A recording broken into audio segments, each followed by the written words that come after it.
Okay, so now we're looking at the use of the heavy shield, which offers some advantages over tie pads. It's just got more mass to it. It's a bit more body shaped, and you can still do a lot of versatile things with it. So what we're going to do is we're going to use this as a way to connect our punches to our knees, our punches to our elbows, and punches to kicks. And I'll call it out initially, but then when you work with your partner, he can just change position of the shield. You read the shield, you read the position, you say, okay, that's a knee or that's an elbow. So his position is going to be up front and center for punches. It'll be off to the side at like stomach or rib level for kicks. It'll be front and sort of, yeah, slightly bent forward for knees, or it'll be high forward for elbows as well.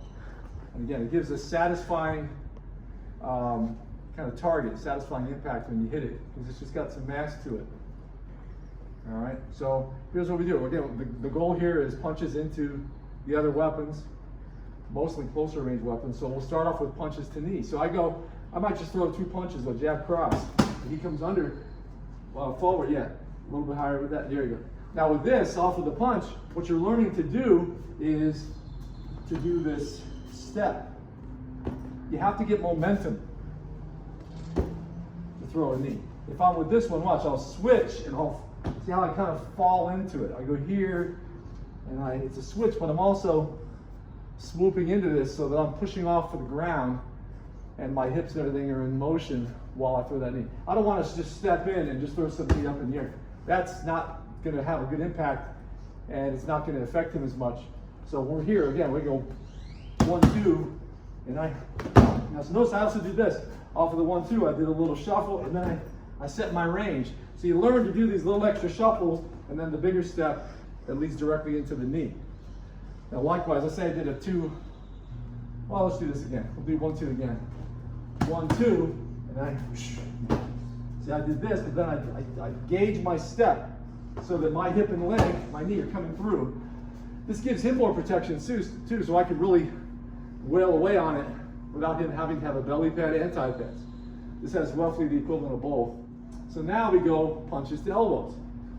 So I'm here, and again, I can do a 1, 2, 2, 3, whatever. 1, 2, and then this is loading up my right, so I step across. And you can really bury that elbow into that groove of the bag, which is very satisfying. All right. I can do multiple angles as well. I can come forward. He doesn't have to be as precise in his placement. Just hold it up there firm, right in front of him, and I just come through with that elbow. And you can practice different angles of elbow like this. I might go 1, 2, come forward with this elbow, and then come across while I'm putting my hand here, and then I might go to the knee. So it's right there because it represents the torso. It's the size of a human torso, and it's right there in front where you'll be hitting him. And then last of all is punches into kicks. So let's just say I throw 1, 2, I'm going to throw a lead kick. So 1, 2, and see he's right at that range where I'm either going to step across to kick, or if he's a little closer, I do a switch. But every kick really comes from the rear position when you want power. So even if you're here, you got to switch those legs so you can kick, and always kick with the shin. And likewise, I might do a 2, 3, and he might bring it down a little bit. So I go like this, 2, 3, and right there sets up a nice rear leg kick, because you have to now follow the logic of Muay Thai with the shift of weight. 1, 2 puts my weight on the lead foot, that's my kicking leg. Wherever there's weight, there's power. When I throw 2, 3, puts my weight on my rear leg, and that sets up even a mid-range or close-range kick to his leg, usually in that case.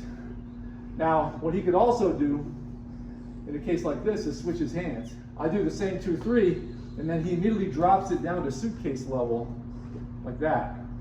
Makes it easier because he's holding that handle on that side.